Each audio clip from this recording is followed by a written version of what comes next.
Madam Deputy Speaker, I want to update the House on developments in the Middle East. Everyone in this House and across this country will be horrified by what is unfolding, by wave after wave of reckless Iranian missile strikes, by the loss of life, and of course, by the fact that many thousands of British citizens are caught up in this crisis. Let me begin by offering my condolences to the families of civilian casualties from across the region. We stand in solidarity with allies and partners targeted by Iran, and I condemn in the strongest terms these appalling strikes. Madam Deputy Speaker, yesterday I summoned Iran's ambassador to the United Kingdom in response to his country's reckless actions. They must be held accountable, and the safety of British nationals remains my top priority. There are around 300,000 of them in the region that is being targeted by Iranian strikes. These are numbers that reflect the deep ties between Britain and our friends in the Gulf. These countries did not attack Iran. They were not involved in the initial hostilities. And yet they are being subjected to thousands of ballistic missile and drone attacks. There are continued airspace closures and restrictions making it extremely hard for many people to get home. There are families on holiday and business travellers having to shelter from attacks. I understand the anxiety and the frustration that this is causing. I want to thank the almost 140,000 British nationals who've signed up to register their presence across Bahrain, Israel, Kuwait, Palestine, Qatar and the United Arab Emirates. It is helping us to know exactly where people are so we can provide timely updates and support. If anybody watching this statement has a vulnerable family member or particular concerns, please contact our helpline, manned by Foreign Office staff 24/7. The number is 0207 008 5000. I want to pay tribute to the government of the United Arab Emirates and all of our regional allies for their efforts and generosity to our nationals stuck in the region. Madam Deputy Speaker, the Foreign Office is working around the clock to support British nationals. We are working intensively with airlines, travel companies and regional governments to find safe routes home on commercial flights.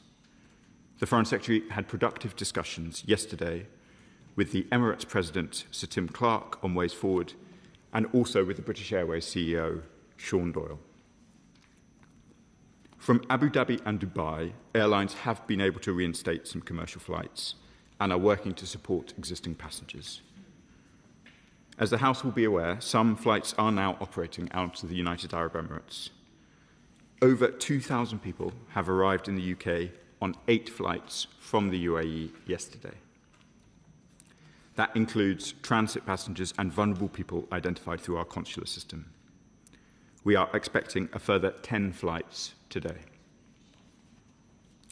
Turning to Oman, following close engagement with the government, British Airways have laid on new flights to Muscat, which we anticipate flying every day. We are grateful to British Airways for their efforts. We are also providing UK-supported charter flights out of Muscat. The first of these was delayed yesterday evening due to technical issues at the airport, but is scheduled to depart imminently, with further flights planned in the coming days. British nationals in Oman will be contacted about these as they become available. In addition, we have deployed rapid deployment teams on the ground to help facilitate onward travel for British nationals. I can confirm to the House, Madam Deputy Speaker, that a further RDT has been deployed in the last 24 hours. We will continue to provide the latest information, constantly reviewing and updating our travel advice, and I encourage everybody watching this statement, if they are affected, to sign up to our travel advice. I must be clear, Madam Deputy Speaker, we're tackling a consular challenge on a scale not seen since COVID. There are no instant solutions for moving such numbers of people, especially while airspace restrictions remain in place. But I am determined that people get home as safely and as swiftly as possible. In total, Madam Deputy Speaker, over 4,000 people arrived in the UK from 5 different countries in the region yesterday. Turning briefly to the wider situation, Madam Deputy Speaker, the Prime Minister has been clear that we are not engaged in any military action against Iran. But we are supporting our allies and our partners, particularly in the Gulf, to defend themselves against unprovoked attacks on their territory. Since Saturday morning, multiple F-35s and Typhoons have been operating on a defensive mission to identify and shoot down cruise missiles and drones, not just in the Middle East, but in the Eastern Mediterranean, joining the extra forces deployed to the region prior to this crisis. Further missions were flown overnight, with Typhoons defending Qatar in particular, and F-35s defending our other regional partners. We are resupplying our air defence missiles today. Wildcat helicopters with anti-drone capabilities will be in the Eastern Mediterranean this week. HMS Dragon will shortly be deployed to the Mediterranean. As the Prime Minister has set out, RAF Akrotiri is not being used by US bombers. The Defence Secretary is in Cyprus today, where he's just met Cypriot Defence Minister Palmas Vasilis. They discussed what the UK is doing to reinforce our defences to support our shared security. The House is aware that the Prime Minister has also agreed that US aircraft may fly out of UK bases for the specific and limited purposes linked to defending against Iran's reckless attacks. Attacks that are threatening our partners, our interests and our allies, including our friends in the Gulf. Strong allies are honest with each other, and we were clear with the United States that the UK would not be involved in the initial US and Israeli strikes on Iran. As the Prime Minister has said to the House, we stand by both decisions, taken squarely in the UK's national interest and in line with international law. That is the action we are taking.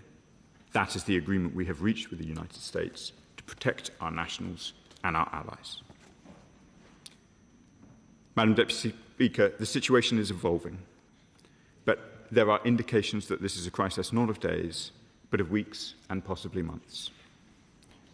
We are focused not just on the immediate term. My right honourable friend, the Secretary of State for Energy Security and Net Zero, will shortly address the impact on energy costs and the cost of living.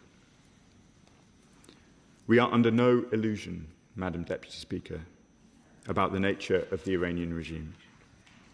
As the Foreign Secretary has said, its leaders have for decades terrorised and murdered their own people, destabilised the region, and exported threats and instability around the world, including here on UK soil. Iranian people took to the streets just last month, demanding change. They were met instead with bloody and brutal repression. We assess at least 7,000 were murdered, bodies lining the streets, the deadliest unrest in Iran's modern history. We must guard, Madam Deputy Speaker, against the country sliding into chaos exploited by extremists and against a protracted regional conflict spiralling further. So we continue to call on Iran to end these reckless strikes. We will work tirelessly for the swiftest possible resolution to this crisis, in line with Britain's interests and with lasting regional security and stability. I commend this statement to the House.